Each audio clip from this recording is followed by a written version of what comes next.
교독합니다. 너희는 자기를 위하여 우상을 만들지 말지니 조각한 것이나 주상을 세우지 말며 너희 땅에 조각한 석상을 세우고 그에게 경배하지 말라. 나는 너희의 하나님 여호와니라. 너희는 내 안식을 지키며 내 성수를 경외하라. 나는 여호와니라. 너희가 내 규례와 계명을 준행하면 나는 그 산물을 내고 밭에 나오는 열매를 맺으리라. 14절 봅니다. 그러나 너희가 내게 청종하지 아니하여 이 모든 명령을 준행하지 아니하며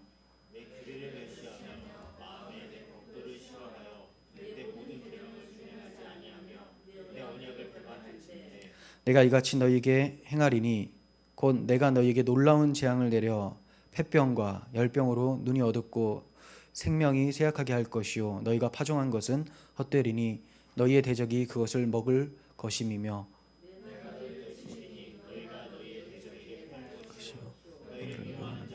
너희를 다스릴 것이며 너희를 쫓아낼 없어도 도망하리라. 그리고 40절 봅니다. 그들이 나를 거스른 잘못으로 자기의 죄악과 그들의 조상의 죄악을 자복하고 또 그들이 내게 대항함으로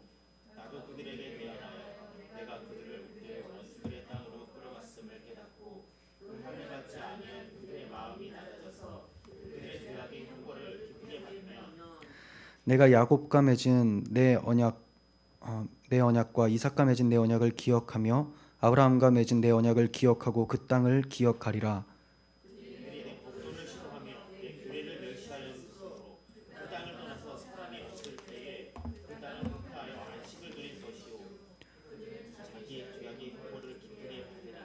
그런즉 그들이 그들의 원수들의 땅에 있을 때에 내가 그들을 내버리지 아니하며 미워하지 아니하며 아주 멸하지 아니하고 그들과 맺은 내 언약을 폐하지 아니하리니 나는 여호와 그들의 하나님이 됨이니라.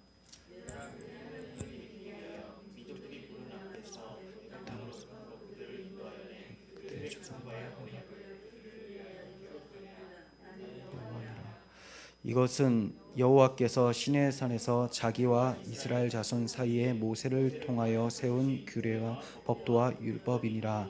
아멘. 네, 이제 우리는 레위기의 결론 부분에 와 있습니다. 그 어렵던 레위기가 이제 오늘로써 끝납니다. 27장까지 있는데 26장으로 이제 끝내려고 합니다. 26장, 27장은 레위기의 결론 부분인데요. 26장은 지금까지 레위기를 통하여서 말씀하셨던 핵심 메시아 언약이죠. 복음, 제사법이나 뭐 절기나 여러 규례들이 다 메시아 언약, 복음의 내용이라는 것을 우리가 알고 있었습니다. 이 복음을 잊지 말라는 경고 또는 권면으로 결론을 맺고 있는 거예요. 26장은. 그리고 27장은 서원에 대한 내용이 나오는데요. 이것은 레위기의 핵심인 복음을 신앙 고백함으로써 결론 짓는 것이라고 할 수가 있습니다. 복음에 대한 마땅한 반응, 복음에 대한 신앙 고백이 바로 서원이라고 할 수가 있습니다. 그래서 27장에는 사람과 가축과 집과 밭을 드리는 서원에 대해서 나오고 처음 태어난 것과 그리고 전적으로 헌납하는 것과 11조와 같은 규례가 나옵니다. 이 모든 서원이나 규례는 레위기를 통해서 말씀하신 복음에 대한 신앙 고백이라고 할 수가 있어요. 11조도 마찬가지입니다. 지금 오늘날의 11조는 우리가 모여서 함께 신앙 고백, 예수 그리스도를 고백함으로써 하나님 앞에 11조를 드리는 것이죠. 네, 이런 거와 같이 이제 27장은 레위기의 전체 핵심에 대한 반응으로서 어떻게 해야 될 것인가를 나타내는 것이라고 할 수가 있습니다. 자, 그래서 27장은 뭐 엄밀히 따지면 부록이라고도 할 수가 있고 26장이 이제 결론이라고 할 수가 있습니다. 27장은 뭐 별도로 나중에 살펴보는 기회를 좀 갖도록 하겠습니다. 제가 계속 레위기를 하려니까 좀 힘들고 지쳐서 이 뒷부분이 27장이 하나씩 또 하나씩 하는 게 맞을 것 같아서 26장으로 마치고 빨리 민수기로 넘어가고자 하는 마음이 좀 있어서 다음 27장 별도로 하도록 하겠습니다. 레위기의 흐름을 보면 지난 시간에 우리가 살펴봤던 희년에 대한 내용이 있죠. 25장이 희년이었는데 희년으로 딱 마치면 굉장히 자연스러운 것 같아요. 그렇죠? 아주 소망과 기쁜 날, 이런 것으로 탁 마치면 좋을 것 같은데 2장이나 더 남아 있다는 거죠. 왜 하나님께서는 모세를 통하여서 2장이나 더 기록하게 하셨을까라는 질문을 할 수가 있습니다. 자, 이것은 야 이제 희년이다, 이제 소망이다, 우리는 다 됐다, 너무 기쁘다 하고 막연하게 아무 생각 없이 단순히 희년만 바라보고 소리칠 수 있는 어리석음에 빠지지 않도록 자중하고 신중하라고 26장 27장을 주셨다고 볼 수가 있습니다. 왜냐하면 희년을 바라보기 위해서는 하나님의 언약을 잘 간직해야지만 하는데 이것을 놓칠 가능성이 우리에게 너무나 다분하기 때문에 자중하고 진지하게 하나님의 언약을 기억하라라고 하는 말씀이라고 볼 수가 있습니다. 그래서 희년에 이어서 오늘 26장은 아까 권면 또는 경고라고 말씀을 드렸잖아요. 그 내용이 나옵니다. 본문 26장은 세 단락으로 나눌 수가 있습니다. 첫 번째 단락은 1절에서 13절까지인데요. 하나님의 규례와 계명을 준행하면 하나님께서 복을 주시겠다라는 내용이고 14절부터 39절까지는 만일 청종치 아니하면 저주가 임할 것이다, 심판이 임할 것이다 라는 것을 말씀하는 거예요. 그리고 40절에서 46절은 이렇게 너희가 청종치 아니했을 때 하나님 회초리를 대시는데 그때 너희가 깨닫고 낮아져서 자복을 하면 하나님께서 다시 회복시켜 주시겠다라는 내용이에요. 첫 번째, 말씀 잘 들으면 복 주겠다. 두 번째, 말씀 안 들으면 때리겠다. 세 번째, 때렸을 때 잘못했다고 용서를 빌면 회복시켜 주겠다라는 말씀입니다. 그러니까 레위기의 결론도 사실은 경고와 권면으로 마치는 것 같지만 하나님의 신실하신 사랑과 언약으로 마치고 있죠. 회복으로 마치고 있는 것이라고 할 수가 있습니다. 그러므로 희년으로 그냥 탁 마치면 우리가 경솔할 수도 있지만 이렇게 경고와 권면 그리고 회복과 위로의 하나님을 경험함으로써 더 진지하게 신앙생활을 할 수 있도록 도우시는 하나님의 뜻이라고 볼 수가 있습니다. 하나님께서 오늘 본문을 통해서 뭘 그렇게 경고를 하고 계시는 걸까요? 1절과 14절, 15절을 대조해 보면서 비교해 보면서 보시면 이해가 쉽습니다. 먼저 1절을 봅니다. 뭘 하지 말라고 하시냐? 너희는 자기를 위하여 우상을 만들지 말지니 조각한 것이나 주상을 세우지 말며 너희 땅에 조각한 석상을 세우고 그에게 경배하지 말라. 나는 너희의 하나님 여호와임이니라. 자, 우상 숭배를 하지 말라고 강력하게 경고하시면서 시작을 합니다. 우상 숭배하지 말라. 왜 그러냐? 가나안 땅에 들어가면 이미 가나안 족속들이 그 나라의 우상을 섬기고 있고, 그리고 가나안은 굉장히 우상 숭배가 많기 때문에 타 지역의 우상들도 다 끌고 들어와서 우상을 섬기고 있어요. 거기에 이스라엘 백성들이 들어가게 되면 동화될 위험이 있죠. 그래서 우상 숭배는 절대 하지 말라라고 엄격하게 명하시면서 시작을 하시는 거예요. 그런데 14절과 15절은 조금 다른 식으로 경고를 하십니다. 다른 거 하지 말라는 거예요. 그러나 너희가 내게 청종하지 아니하여 이 모든 명령을 준행하지 아니하며 내 규례를 멸시하며 마음에 내 법도를 싫어하여 내 모든 계명을 준행하지 아니하며 내 언약을 배반할진대.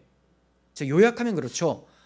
하나님의 계명을 준행하지 않고 언약을 배반한다면, 그죠?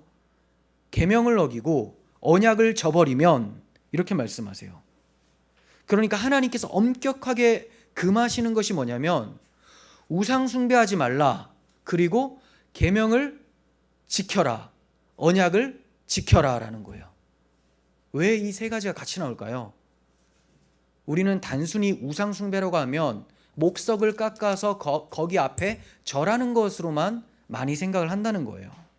하지만 그것이 아니라 이 우상 숭배는 하나님의 계명과 하나님의 거룩함, 뜻, 거룩함에 대한 표시죠. 계명. 그리고 하나님의 언약이 굉장히 밀접한 관계에 있다는 것을 말씀하는 겁니다. 우리는 이스라엘 백성들이 멸망했었던 이유에 대해서 잘 알고 있어요. 우상 숭배를 해서 그렇다.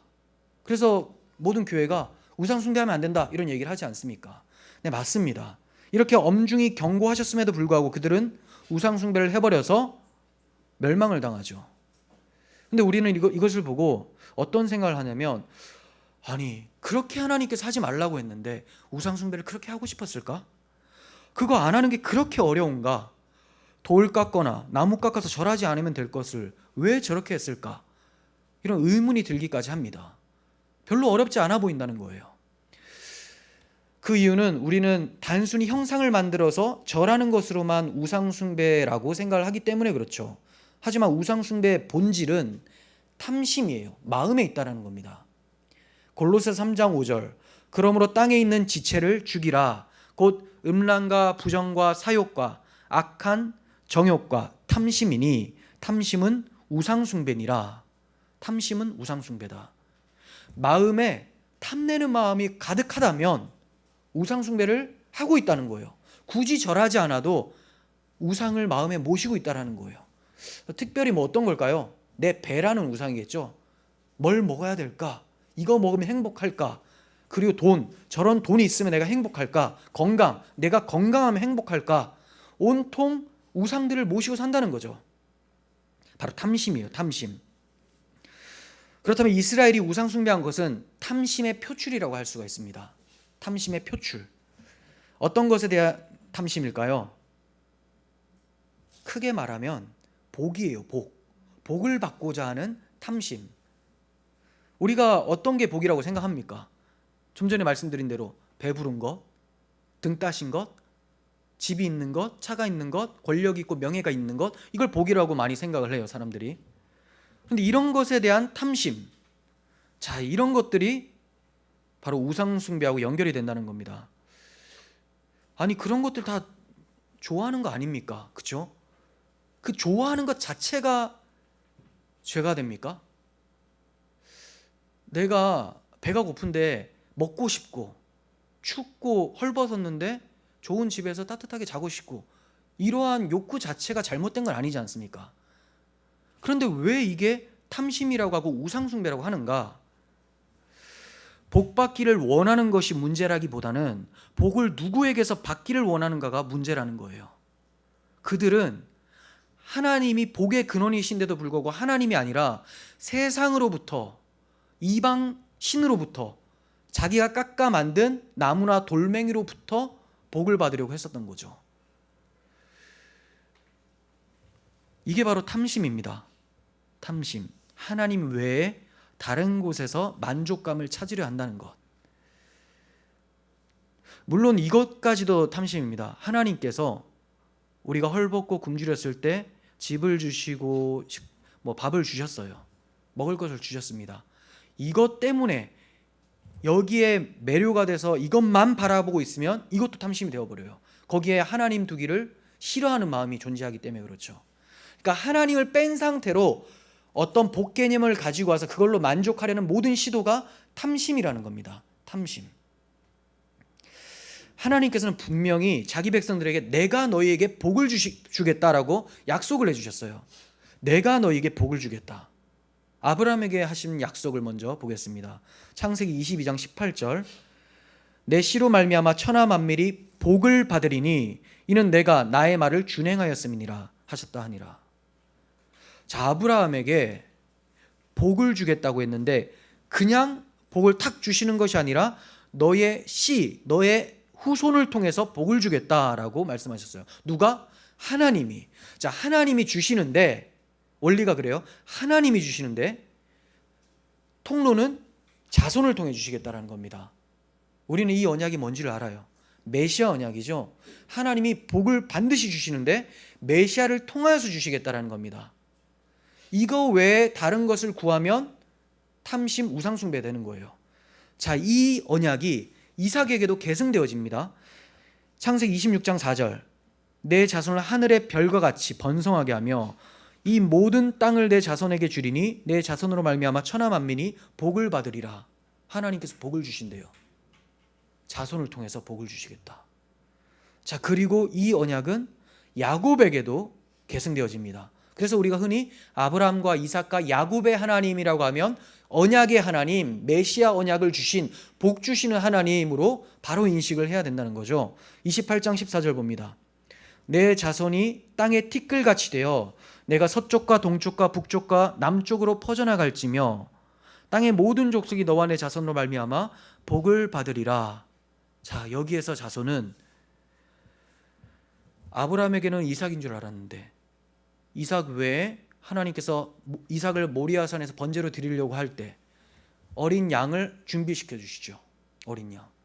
그리고 이삭이 아니었고 또 아들이 태어나는데 이삭의 자녀가 에서와 야곱이 있습니다. 근데 야곱으로 또 이게 계승이 되어져요. 야곱의 이름이 이스라엘, 하나님의 장자가 되어버리는 거예요. 하나님의 백성, 아들이 되어져요. 근데 거기서 야곱 12아들을 낳는데 이 언약이 유다에게로 또 흘러가게 됩니다. 네 번째 아들. 그러면서 계속해서 언약이 흘러와서 그 자손이 누구에게로 오냐? 다윗에게로 오고요. 그 다윗의 아들 솔로몬에게서 정점을 찍어요. 그래서 성전까지 건축을 하게 됩니다. 성전 건축. 하나님 나라가 임한 거죠. 그런데 이 솔로몬이 끝이 아니라 솔로몬의 성전은 파괴되어지고 솔로몬도 말년에 하나님께 이제 범죄하게 돼서 하나님 마음에서 떠나게 됩니다. 그래서 그 나라가 둘로 나눠지게 되고 어려운 가운데 바벨론과 아수르로 팔려가게 되고 결국 하나님께서 이 흑암의 이스라엘 백성들 가운데 자손으로 주신 분이 누구냐? 신약 성경을 딱 펴면 아브라함과 다윗의 자손 예수 그리스도의 계보다 하면서 시작을 하면서 그 자손이 예수 그리스도였다라는 것을 알게 된다는 거죠. 그러니까 신약 성경 전체가 이 자손, 아브라함과 다윗의 자손 메시아 언약을 성취시킬 분이 예수님이고 이 예수님을 통하여 복을 주실 것인데 이 복은 세속의 복이 아니라 영생을 얻는 복이라는 것을 밝히 드러내시는 내용이 바로 신약 성경이라는 겁니다. 그러므로 우리는 복 받기를 원한다면 하나님께서 주심을 바라봐야 되고 하나님께서 예수 그리스도를 통하여서 주신다라는 것을 바라보면서 그분을 의지해야 된다는 것을 보게 됩니다. 하나님께서는 이렇게 메시아 언약을 통하여서 복을 말씀해 주셨는데 이스라엘 백성들은 하나님으로부터 오는 복이 아니라 우상으로부터 오는 거짓된 복을 추구했던 거예요. 예레미야 44장 17절부터 보도록 합니다. 이들이 어떠한 사고방식으로 살았는지를 잘 설명합니다. 우리 입에서 낸 모든 말을 반드시 실행하여 우리가 본래 하던 것 곧 우리와 우리 선조와 우리 왕들과 우리의 고관들이 유다 성읍들과 예루살렘 거리에서 하던 대로라면 굉장히 좋은 것 같잖아요. 그게 아니에요. 하던 대로 뭘 했느냐? 하늘의 여왕에게 분향하고 그 앞에 전제를 드리리라. 그때에는 우리가 먹을 것이 풍부하며 복을 받고 재난을 당하지 아니하였더니 우리가 하늘 여왕에게 분향하고 그 앞에 전제 드리는 것을 폐한 후부터 그쳤더니 모든 것이 궁핍하고 칼과 기근에 멸망을 당하였느니라. 이렇게 얘기를 합니다. 아니 늘 하던 것이 하나님의 언약을 기억하며 제사를 드리고 하나님을 찬송한 것이 아니라 하늘의 여왕에게 분향을 했던 것, 그거 할 때는 참 잘 되고 있었는데 이걸 안 하니까 어려움이 찾아왔다. 우리 다시 분향을 회복하자. 무슨 분향? 우상숭배. 우상숭배 제단을 회복하자는 거예요. 이게 얼마나 악하고 음란한 세대입니까? 메시아 신앙을 기복 신앙으로 바꿔버리고 메시아 언약을 우상 숭배로 바꿔버린 것이죠. 신구약 시대를 막론하고 구원을 얻을 수 있는 유일한 방도는 예수 그리스도를 통해서만 가능하다는 겁니다. 하나님이 이걸 가르쳐 주시기 위해서 레위기 전체를 통해서 계속해서 말씀해 주셨는데 이들이 이 레위기의 말씀을 잊어버린 거예요. 오늘 그거 잊지 말라고, 만들지 말라, 안 만들고 너희가 내 계명을 잘 지키고 언약을 지키면 복을 주겠다. 하지만 그렇지 않으면 심판하겠다라고 말씀하셨잖아요. 엄중히 경고했음에도 불구하고 이들이 예레미야 44장에 이런 발언을 하고 있었던 것이죠. 복 받는 것도 그리스도 때문이고 멸망을 당하는 것도 그리스도를 배척했기 때문입니다. 구약 이스라엘 백성들의 관점에서 표현하자면 메시아 언약을 저버리면 멸망이고 메시아 언약을 간직하고 사모하고 하나님께 나아가면 복이라는 거예요. 그러니까 이스라엘 멸망의 원인은 표면적으로는 우상 숭배지만 본질적으로는 메시아 언약을 버렸던 것이고 다른 복을 구한 탐심이었다고 할 수가 있습니다. 메시아 언약을 버렸던 것과 하나님 두기를 싫어하는 탐심이라고 할 수가 있어요. 이러한 죄의 원리는 에덴 동산에서 타락한 아담의 죄의 원리와 동일한 것입니다. 아담 또한 하나님으로 만족하지 못하고 하나님이 금하신 열매를 먹음으로써 다른 데로부터 오는 복을 추구했었던 것이죠. 하나님 먹지 말라고 하면 먹지 않는 것이 바로 복이라는 것을 알아야 되는데, 먹지 말라고 했을 때 먹었다는 건 뭡니까? 당신의 말은 필요 없고 이 예쁘게 생긴 이 나무의 열매를 통해서 내가 복을 받겠다. 아니요, 그 나무 열매가 어떤 능력이 있는 게 아니에요. 하나님이 먹지 말라고 한 그 말씀이 능력이 있는 거죠. 그래서 안 먹으면 복된 거고, 먹으라고 했을 때 먹으면 복된 거고, 근데 먹지 말라고 했는데 먹어버렸어요. 그 말은 하나님 외에 이 예뻐 보이는 이 나무가 나의 생명이다, 나에게 복을 가져다 준다, 바로 이 나무가 우상숭배가 되어버리는 거예요.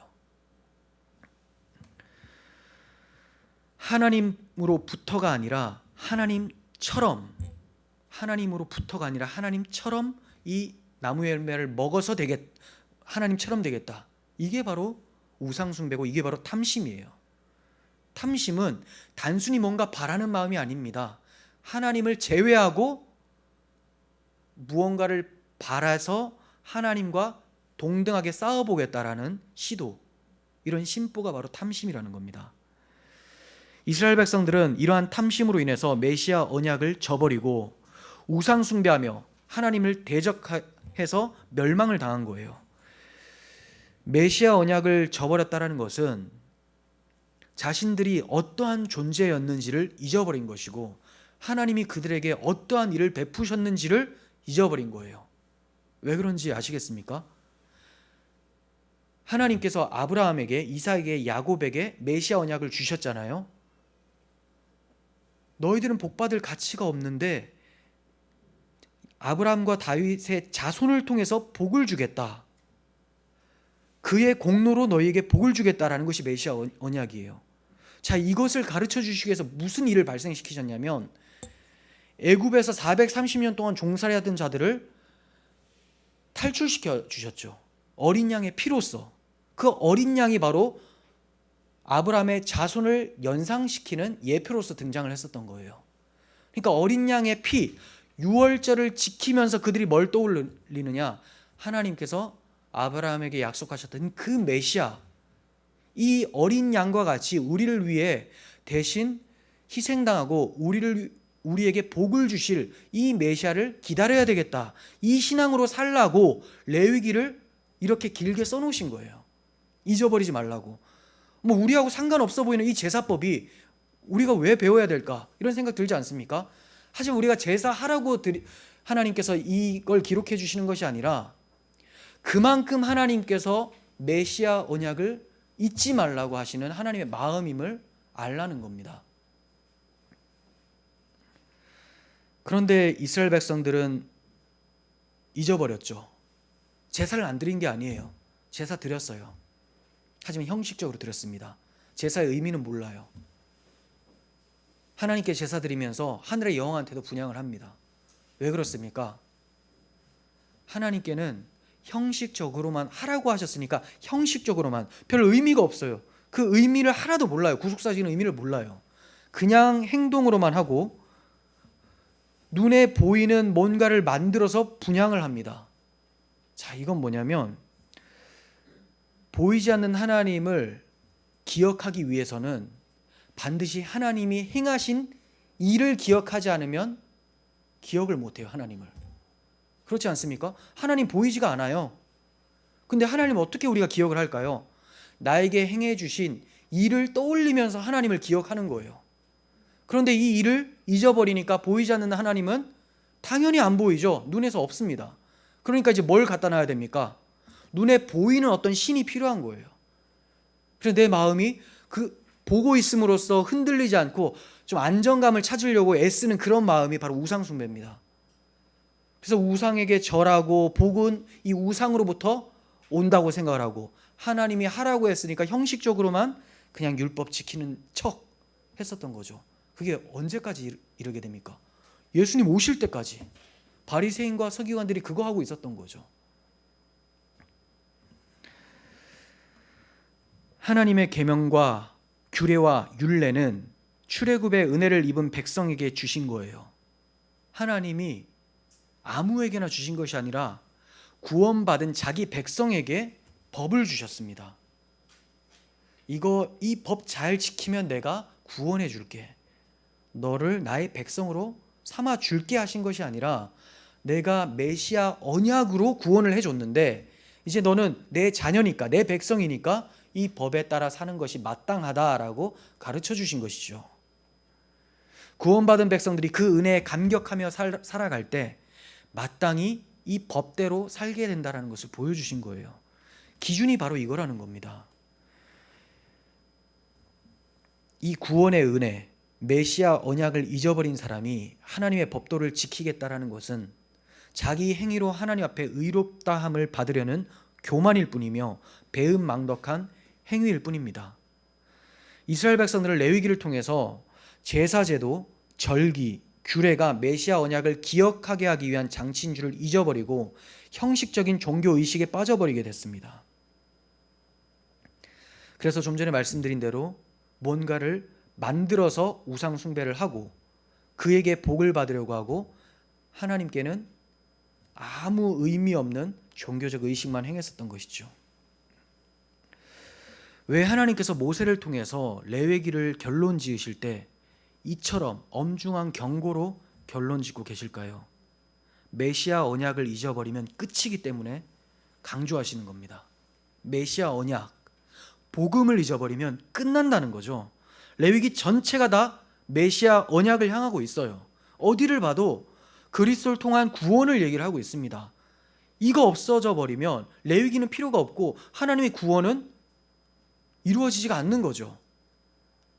이 메시아 언약은 우리들에게도 동등한 가치를 지니고 있습니다. 하나님의 백성인 교회가 이 메시아 언약, 복음을 잊어버리면 더 이상 교회가 아닌 게 되어버려요. 아담이 하나님의 법을 어겨서 에덴 동산에서 추방당한 것처럼 이스라엘 백성들이 하나님 메시아 언약을 어겨서 바벨론으로 팔려가 버린 것처럼 영적 이스라엘인 교회도 복음을 잊어버리면 하나님의 언약의 땅인 예수 그리스도의 품에서 추방당해져 버린다는 겁니다. 그리스도가 없는데 어떻게 그리스도 안에 머물 수가 있겠습니까? 복음이 없는데 어떻게 복음 안에서 참된 안식을 누릴 수 있겠습니까? 그런데 이처럼 중요한 십자가 복음, 메시아 언약은 뒤로 한 채 율법을 지키는 데만 혈안이 되어 있는 오늘날 교회를 보면 바리새파가 새롭게 등장한 것이 전혀 이상하게 보여지지가 않는다는 거예요. 주님은 이들을 가리켜서 독사의 자식들이라고 했어요. 바리새인과 서기관들한테. 나는 주여 주여 하고 있는데 많은 교회가 주여 주여 외칩니다. 그런데 주님은 누가 너희의 주인이냐 이렇게 반문하고 계신다는 거죠. 언약을 잊어버리면, 복음을 잊어버리면 절대로 주님의 백성이 될 수가 없습니다. 도덕적으로 타락하는 것, 교회가 횡령, 성적 타락, 문란, 여러 가지 어려움들이 막 나타나는 이유가 뭐냐? 복음의 능력을 상실한 거죠. 왜 복음의 능력을 상실하냐?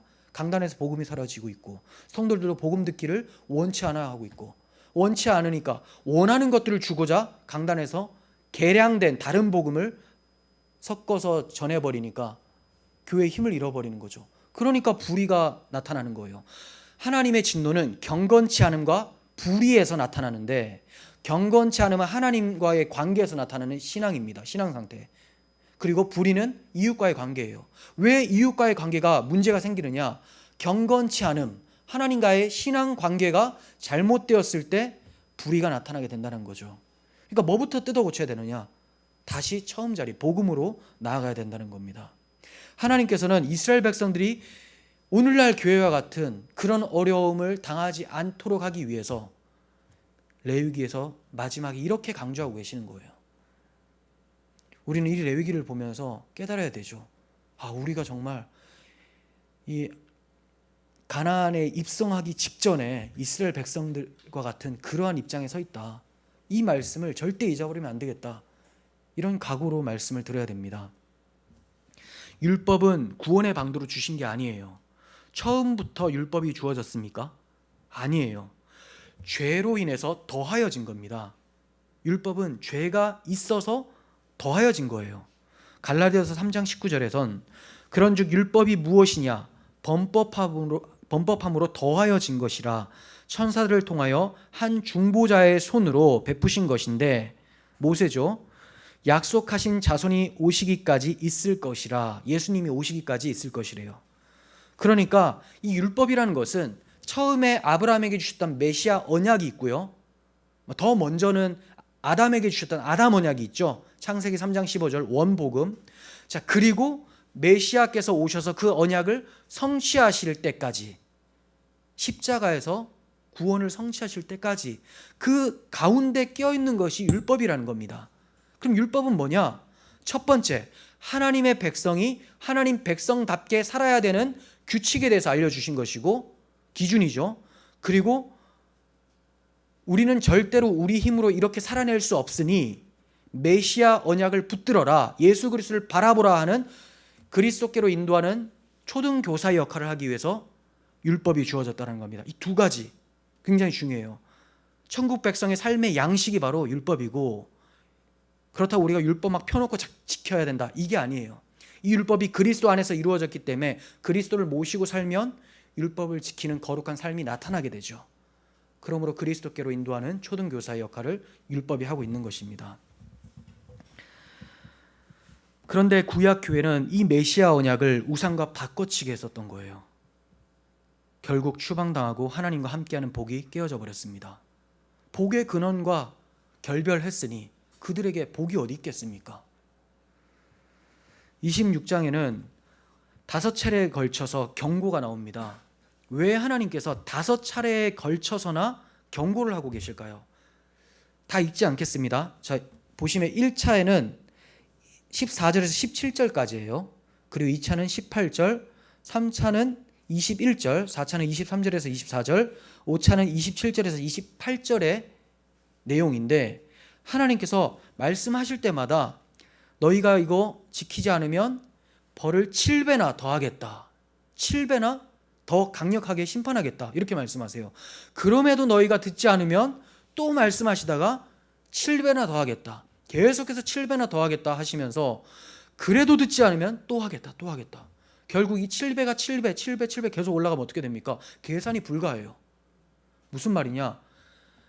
하나님이 엄격하게 말씀하시는 거예요. 너 완전 박살낼 테니까 절대로 그리로 가지 마라. 우상 숭배, 언약을 버리거나 계명을 저버리거나 이거 절대 하지 마라. 끝장내버리겠다. 왜 이렇게 말씀하실까요? 살리기 위해서죠. 하나님이 우리와 그렇게 함께하고 싶어서라는 거예요. 만약에 너희가 그걸 지킨다면 내가 너희들 가운데 내 성소를 짓겠다, 이렇게 말씀하세요. 성소. 표준 세번역에서는 내가 너희와 함께 살겠다, 이렇게 말씀하세요. 하나님이 간절히 원하신 게 뭘까요? 뭐 율법 잘 지켜서 너희들 잘 지키는지 내가 한번 보겠다, 이 평가하는 기쁨이 아니에요. 하나님이 죄 없는 자들과 함께 살기를 원해서죠. 죄 없는 자들과. 그런데 이스라엘 백성들이 다 죄가 있어요. 그럼 어떻게 살 수 있느냐? 메시아 언약을 붙들지 않으면 이들은 죄인으로 남는 것이고, 메시아 언약을 붙들면 메시아께서 대신 죄인으로서 심판받으시니까 이들은 죄 없는 자로서 하나님과 함께 산다는 거죠. 즉 하나님께서는 왜 5차례나 엄중히 경고하시느냐? 내가 너희와 함께 살고 싶다. 내 아들을 내어주면서까지 너희와 함께 하겠다. 우리 아버지의 마음을 우리가 볼 수 있어야 된다는 거예요. 하나님이 이렇게 심판하시려고 작정하셨나? 여기에 초점을 두는 게 아닙니다. 돌아오라. 절대로 그리로 가지 마라. 이것이 주님의 마음입니다. 이러한 아버지의 마음을 저버리고 우상 숭배함으로써 성전이 불타버리죠. 성전이 불탔다는 것은 하나님이 너희와 함께하지 않는다, 이거예요. 그리고 하나님의 백성이 포로로 끌려가요. 이제 너희는 더 이상 내 백성이 아니다, 이렇게 돼버린 거예요. 얼마나 비참합니까? 하지만 레위기가 멸망과 절망으로 마치지가 않아요. 이게 놀라운 거죠. 이런 원리는 성경에 계속해서 반복됩니다. 계속해서 마치 박살나고 끝나는 것 같은데 계속해서 희망이 떠올라요. 말라기도 그렇죠. 구약이 끝이 나에게 예물 드리러 오지 마라, 제사 드리러 오지 마라, 성전 문을 좀 닫아라 해놓고 진짜 성전이신 예수를 보내주시는 것, 이게 바로 하나님의 마음이라는 거죠. 레위기도 멸망과 절망으로 마치는 것이 아니라 회복과 위로와 소망으로 마치는 것을 보게 됩니다. 40절에서 41절, 그들이 나를 거스른 잘못으로 자기의 죄악과 그들의 조상의 죄악을 자복하고 또 그들이 내게 대항함으로 나도 그들에게 대항하여 내가 그들의 원수의 땅으로 끌어갔음을 깨닫고, 자, 무슨 말이냐면 그들이 잘못해서 하나님이 그들에게 회초리 됐다는 것을 깨닫고, 이 말이에요. 깨닫고, 왜 나한테 이러시지? 이런 생각이 아닙니다. 자신의 잘못 때문에 포로로 끌려간 것을 깨닫고 그 할례받지 아니한 그들의 마음이 낮아져서, 할례받지 아니한 마음이라는 것은, 할례는 원래 육체에다 하죠. 포피에다 합니다. 그런데 영적인 원리로서 마음에 해라. 마음이 잘려지고 새로워져서 거듭난 마음. 그런데 이들의 상태는 거듭나지 않았었다라는 거죠. 강팍했어요, 하나님께 대하여. 근데 하나님께서 그 할례받지 아니한 그 마음이 그들이 낮아져서 그들의 죄악의 형벌을 기쁘게 받으면, 한마디로 철저하게 마음이 낮아지고 깨닫고 회개하면, 회개한 증거가 뭐냐면 하나님 회초리를 대실 때 주님은 의롭습니다, 맞습니다, 저는 맞아도 싼 죄인입니다, 이렇게 고백을 하게 돼요. 그래서 죄악의 형벌을 기쁘게 받으면 이라고 하고 있죠. 왜 나한테 이런지 모르겠어, 이거는 마음이 낮아진 게 아니죠. 내가 도무지 몰라도 하나님이 하시는 것이 의롭다, 이렇게 된 것이 마음에 할례받은 사람들의 모습이에요. 이렇게 깨닫고 마음이 낮아져서 죄를 자복하면 42절을 말씀하십니다. 내가 야곱과 맺은 내 언약과 이삭과 맺은 내 언약을 기억하며, 점점 올라가요. 야곱, 이삭, 거꾸로 아브라함과 맺은 내 언약을 기억하고 그 땅을 기억하리라 라고 합니다. 하나님께서 메시아 언약을 통하여 주시겠다는 게 뭡니까? 땅을 주시겠다, 그리고 자손을 주시겠다. 그쵸? 땅을 주시겠다, 자손을 주시겠다라는 겁니다. 왜 땅입니까? 메시아께서 오실 그 땅을 회복시켜 주셔야지만 예수께서 오시는 거죠. 그러니까 내가 구원을 회복시켜 주시겠다라는 거예요. 그들이 자복하면 하나님께서는 내가 언약을 기억하겠다라고 말씀하고 계십니다. 그리고 44절을 또 말씀하십니다. 그런즉 그들이 그들의 원수들의 땅에 있을 때에 내가 그들을 내어버리지 아니하며 미워하지 아니하며 아주 멸하지 아니하고 그들과 맺은 내 언약을 폐하지 아니하리니 나는 여호와 그들의 하나님이 됨이니라, 이렇게 말씀하세요. 하나님께서 바벨론 포로로 끌려간 그곳에서도 그들을 잊지 않으신대요. 왜냐? 언약이 있기 때문에. 그들의 조상들과 함께한 언약이 있기 때문에 너희를 포기하지 않겠다. 이렇게 행해 주시는 이유는 언약하신 바를 하나님께서 반드시 이루신다는 신실하심과 긍휼하심을 자기 백성들에게 나타내 보이시기 위함이에요. 45절 봅니다. 내가 그들의 하나님이 되기 위하여 민족들이 보는 앞에서 애굽 땅으로부터 그들을 인도하여 낸 그들의 조상과의 언약을 그들을 위하여 기억하리라. 나는 여호와니라. 그들의 조상과 언약한 그 언약을 기억해 주시겠다. 조상들과 한 언약을 파기하지 않으시고 또 지금 바벨론 포로로 팔려가게 된 이스라엘 백성들, 앞으로 팔려가게 된 이스라엘 백성들을 절대로 포기하지 않으시겠다, 이렇게 말씀하세요. 이러한 하나님의 언약에 대한 신실하심은 출애굽 때도 마찬가지였죠. 이스라엘 백성들이 430년 동안 종살이하면서 너무 괴로워서, 노역 때문에 괴로워서 탄식하며 부르짖습니다. 그때 2장 마지막 절에, 출애굽기 2장 마지막 절에 뭐라고 합니까? 하나님께서 그들과 한 언약을 기억하사 그들을 빼어내주시는 거예요. 그 언약을 기억하사. 생각해 보세요. 이스라엘 백성들은 하나님이 그렇게 기억하라고 하셨던 메시아 언약을 잊어버리죠. 안 잊게 하기 위해서 제사제도도 마련했고요, 안식일 규례도 말씀하셨고, 절기도 말씀하셨고, 또 뭐가 있죠? 하여튼 뭐 많은 규례들 통해서 어떻게든 뭘 하면 떠오르게끔 말씀하셨어요. 잊지 말라는 거예요. 그런데 이스라엘 백성들은 시도 때도 없이 잊어버려요. 하나님께서는 잊지를 않습니다. 이스라엘 백성들은 언약을 잊어버리지만 하나님께서는 그 언약을 기억해내셔서 자기 백성들을 회복시켜 주시는 하나님이시라는 겁니다. 그래서 하나님께서 끝에 항상 뭐라고 말씀하십니까? 나는 여호와니라. 나는 너의 하나님 여호와니라. 여호와, 구원의 하나님이죠. 구원의 하나님. 나는 너희를 구원하는 하나님이다. 너희가 이런 식으로 해도 나 다 알고 있었다. 나는 구원의 하나님이다. 이스라엘 백성들 뿐만이 아니라 우리도 얼마나 많은 날들을 메시아 언약을 망각하면서 살아갑니까? 오늘 하루 여러분 얼마나 많은 시간 동안 예수님을 생각했습니까? 얼마나 많은 시간 동안 하나님이 나를 돕고 계시고 도우셨고 앞으로도 도우실 것을 생각하셨습니까? 문득 내가 내 생각을 돌아봤을 때 하나님을 생각하고 있었다. 참 복된 것이죠. 하지만 문득 생각을 해봤는데 하나님이 싫어하는 걸 생각하고 있었다. 이게 바로 메시아 언약을 어긴 것이죠. 왜 우리가 세상의 종들처럼 이끌릴 때가 있습니까? 우리 주님의 은혜를 잊어버려서 그래요. 하나님의 행하심을 잊어버려서 그렇습니다. 그러나 그때마다 우리를 놓지 않으시고 회개하는 마음을 주사 다시 만나주시며 회복시켜주시는 아버지의 신실하신 사랑을 우리는 본문을 통해 보게 되고 우리의 삶을 통해 경험하게 됩니다. 정말로 사람은 다 거짓되지만 오직 하나님만 참되시다 할지어다 라고 고백할 수밖에 없다는 겁니다. 여러분, 이스라엘 백성들 뿐만이 아니라 우리들 앞에도 사망과 생명과 복과 저주가 늘 놓여 있어요. 이스라엘 백성들 앞에만 이러한 약속이, 하나님의 명령이 있는 것이 아닙니다. 우리들에게도 생사화복이 있어요. 어떤 걸까요? 메시아 언약이죠. 우리들에게도 예수라는 이름과 예수 배척이라는 두 단어가 앞에 놓여 있다라는 겁니다. 요한복음 3장 16절 보십시오.